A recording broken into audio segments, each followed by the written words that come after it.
ভালোবাসা এমন একটা জিনিস যেটা মন থেকে হয়। সচরাচর সবার মধ্যে এটা পাওয়া যায় না।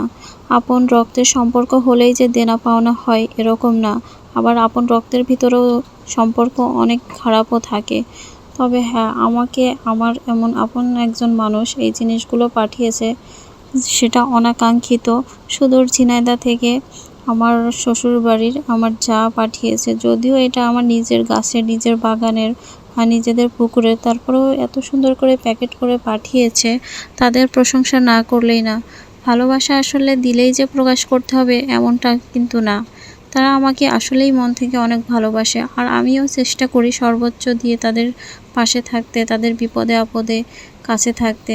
তবে জানি না ভবিষ্যতে কি হবে না হবে। হয়তোবা যদি মানুষের অনেক কথা কানাকানির পরে যদি সম্পর্ক নষ্ট হয়, সেটা হয়তোবা আল্লাহর ইচ্ছা ছাড়া কিছুই না।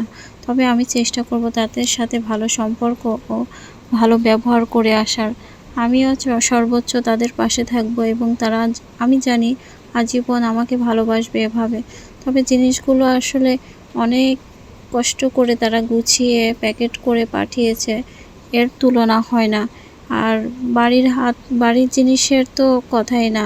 নিজের জিনিস বলতে একটা জিনিস আছে না, পিওর এবং সতেজ। তো ওনার নিজের গাছের সবজিগুলো আমার জন্য পাঠিয়েছে, আর এগুলো আমার নিজের গাছের লেবু ও আম। দেখতে কতটা সুন্দর, মাশাআল্লাহ, আল্লাহর প্রকৃতির দান। তবে হ্যাঁ, ভালোবাসা এবং সব কিছু মিলায়ে একসাথে খুবই আনন্দ লাগছে জিনিসগুলো হাতে পাওয়ার পরে আমার। আর এই যে মাছ দেখতে পাচ্ছেন, মাছগুলো আমাদের পুকুরের মাছ।